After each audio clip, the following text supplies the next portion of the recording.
Being a single mom and doing it all by yourself is brutal. Learn the brain and energy tools to get back to your center and overcome your challenges.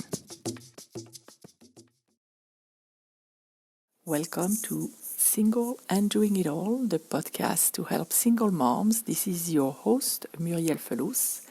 And today we are going to talk about the power of gentle.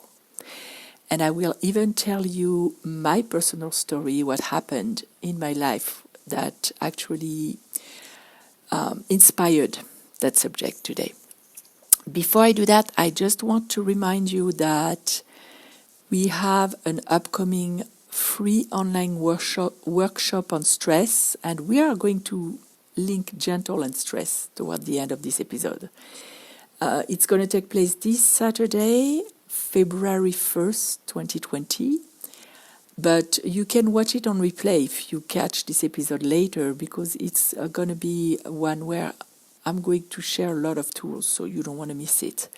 The way to register is visit singleanddoingitall.com/free, and that's how you'll find the link to register. So, regarding gentle, it was a very charged subject, very charged word in my house growing up. If someone is telling you that you're gentle, for you, is it a weakness or a strength? As I said, in my family it was very charged because my father really wanted us girls to be, I have a brother too, but I think especially for the girls, he wanted us strong and not weak. And I think that somehow, I'm sure it wasn't his intention, but I perceived it as a weakness. I perceived being gentle as being weak. You had to be bold. You had to go higher, like elevate your voice if you wanted someone to respect you, etc., etc. And somehow in my mind, it got linked with weakness. So for a long time, when my friends were telling me that I was a gentle person, I was not accepting that description of myself. And even in my business, I really tried for the longest time to be more, perceived as a knowledgeable, strong coach. And I didn't want to look at the fact that I was gentle until I got a lot of feedback from the clients, from the women I coached throughout the years. And a common thing that they were saying is that I am gentle. And it helps them. I realized that it helps them feel safe enough to be able to approach the healing that I help them achieve, because some of my clients went through very, very traumatic stuff in their life. Some of them were almost killed with people intentionally trying to kill them. Others got through very difficult stuff. Either it is being raped or very, very aggressive stuff, abused as kids, etc. So in order for them to feel safe enough to look at that and come out on the other side of that, to heal, my gentleness was necessary. It was a strength. And when I realized that, I now consider it like a God-given talent. Not a talent, a God-given side of myself. I'm really, really happy that because of that, I am the witness of so much healing. It's just wonderful. It's beautiful. It's really, really something extremely rewarding for me to see a person transform in front of me, because you can even see it on their face. Suddenly, the muscles are more relaxed. There is less tension in the body. They are not on survival mode anymore. It's something beautiful. And I really thank God for that. I am grateful to be able to have a seat as a witness and watch that in another human being. So, now, actually, I use it as a filter, even in things that I put out. Even more recently, in the past few months, I decided to embrace that in my marketing, in everywhere. Because most of the people, most of my audience are very sensitive women or men, and they are gentle themselves. And that's the kind of people I want to work with. That's the kind of people I want as clients and students. So it actually serves as a filter to repulse the people that I would not necessarily want to work with.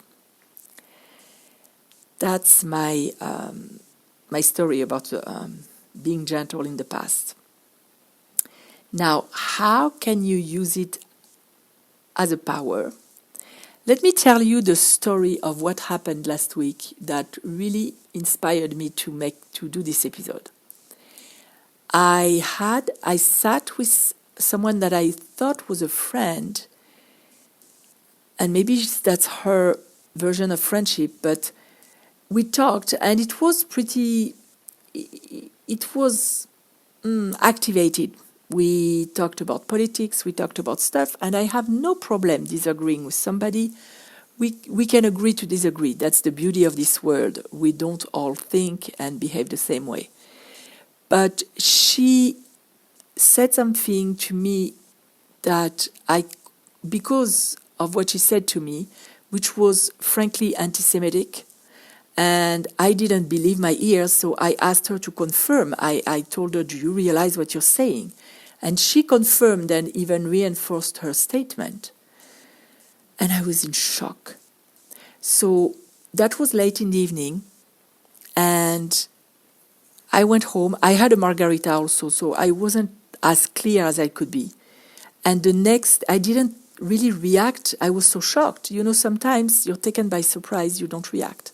Especially when it's someone you trust who throw that to you, at you. You don't necessarily know how to react. And the next day I woke up and I decided that, first of all, that's not someone I want in my life anymore, because I'm Jewish. She knows I'm Jewish, and what she said was really, really offensive. And I started beating myself up for not reacting in the moment. I was debating in my mind, should I send her a message and say, I don't want you in my life, and I'm sorry, but I can no longer be your friend after receiving that comment that was highly anti-Semitic. That's not something I want to do. I have boundaries now in my life. I'm not just inviting people that are not behaving with respect. Or just cut the ties and not say anything. Because anyway, I wouldn't change her mind. She was pretty convinced about what she said. And it's something that, you know, when you have these convictions that are not obvious hate, but throughout the comparisons and the thing that you say, it comes up as hate. So I wouldn't change her mind. And I beat myself up. Why didn't I react? Why didn't I stand up for my people? Why this and why that? And it literally ruined my day. I talked about it with some friends. At one point I decided that I will not talk to her because it won't change anything. And I need to stop beating myself up because I was taken by surprise. I talked with some friends who told me the same thing. Stop doing that. You were taken by surprise. I'm at a point in my life where I have a voice and I do not shut up. I mean, with respect and with love, but I do not take things where I need to stand up for myself without saying anything. But in that case, like I said, it was so unexpected that I literally froze. I couldn't believe my ears. So I decided to drop it and to be gentle with myself. Because the truth is, I did some tapping on that incident later and I was crying because there is that little girl in me that felt attacked unexpectedly, like if something came out of the bush and attacked me, and I was crying, there was so much sadness in there, and under the anger, and I was hurt. So that's why I didn't react. That's why I regressed, in moments of high pressure, of high stress. We, most of the time, very often regress to an earlier age in our life. And I regressed. I became that little girl. So I gave myself some love. I became gentle with myself. And I then decided on the spot about coming up with a way to react if things like this ever happen in the future. Like I told one of my daughters, actually the other one doesn't share as much, so it probably happens too, but one of my daughters is always sharing with me that men come and ask for her phone number or her Instagram, and because she's taken by surprise, she doesn't say no. She said, okay, I'll give you my Instagram. And I told her at one point, you need to have a prepared response for those people, because we are emotional in those cases, and if we train our brain to have an automatic response where we are safe, then we're cool, we're good. So I made the decision that this will not happen again, because I'm going to find a way to react that is where I don't go down to their level, because I don't want that either. I don't want to put myself in those low vibrations, and I don't like that. But that would still be firm enough so they understand, and loving enough in a loving is maybe not loving, but the way that the universe is loving, like loving for the respect of all that is. Something where I would stand up for myself, and it would be automatic. I'm going to map my brain like we do with my students in my membership, where we map our brain for automatic reactions that serves our highest good. That's what I'm going to do for myself. And maybe I'll create a tapping session to put in my membership too. That's not a bad idea. I just thought about that right now. So, being gentle with yourself, like in my story, can be a strength. And it will help you heal. Because had I not decided to be gentle with myself, I couldn't even have looked at that. I would have felt so bad about myself, and I wouldn't even have come up with an idea of preparing an automatic response for future cases. I wouldn't have been neutral enough. A lot of my clients never looked at their, what I call their crap, because there is so much harsh self-judgment about what they do or what they have done. We all make mistakes. Or who they think they are, that is absolutely unlovable. There is so much judgment that they don't even go and look at it. That's something that we need to be able to put aside, to stop judging ourselves so harshly and be more neutral, like if we were looking at a story of somebody else and see what needs to be done. It doesn't mean that sometimes we don't need to change, but we don't need to beat ourselves up into change. There are other ways we can love ourselves into change. That's one of them. By the way, I have an inner sanctuary meditation that I created that is now on my membership, that is designed especially for that. Like an inner sanctuary, a place where you are loved and assisted by your guides, your ancestors, whatever you believe in. To be able to look at stuff like that you don't dare looking alone. And maybe you cannot see a coach to help you. Maybe you can't afford a coach. This is an inner journey that will help you do that by yourself with the help of these beings and in a place that is safe. So I just wanted to mention that. Because you can only heal if you have awareness. And like I just explained, gentleness, being gentle with yourself, will lead you to this awareness that you need to have to heal. So in that case, the first power that I wanted to talk is gentleness as a power to heal. The second power of being gentle is, like we said, if we talk the negative self-talk, when you're gentle with yourself, there is less of that. You stop that right away. You stop feeling that what comes after the negative self-talk is like feeling like you're not enough, or you're wrong, or something is flawed, or you're not lovable, etc., etc. So when you're gentle and you stop those mental habits, you also get rid of all the potential stress, because this is putting so much pressure on you to talk about yourself in that way that it creates stress in your body. I told you I would link that to stress. And as you know, stress is very bad for us at many levels, and I explained that for the past 2 weeks. I've done a few videos on YouTube, on Facebook, and I just did one on Instagram yesterday to talk about all those points that I wanted to talk about relating to stress. So that's one of them that we need to add: gentleness for less stress. And the third point that is extremely important is that when you practice gentleness, you vibrate at the level of gentleness.